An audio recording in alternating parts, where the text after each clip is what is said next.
ஆராதனம் அல்லது ஆத்ம குணம் அப்படிங்கிறது சத்தியம் பேசுறது, பொய் பேசாம இருக்கிறது, நேர்மையா இருக்கிறது, நேர்மை இல்லாம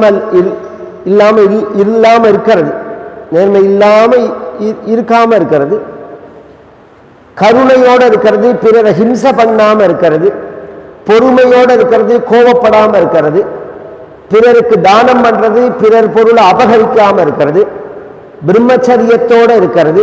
இவைகள்லாம் ஆத்ம குணங்கள்னு பேர். இது அடிப்படை மனுஷனுக்கு. இது மனிதனோட இது ஒரு பார்ட்.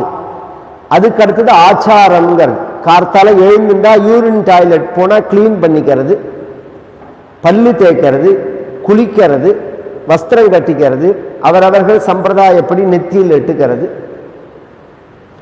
இதை சாப்பிடலாம், இதை சாப்பிடக்கூடாது, இப்ப சாப்பிடலாம், இப்ப சாப்பிடக்கூடாது, இந்த இடத்துல சாப்பிடலாம், இந்த இடத்துல சாப்பிடக்கூடாது, இப்படி ஒரு கட்டுப்பாடுகளோடு இருக்கும். மத்தெல்லாம் இதுக்கு ஆச்சாரம்னு பேர்.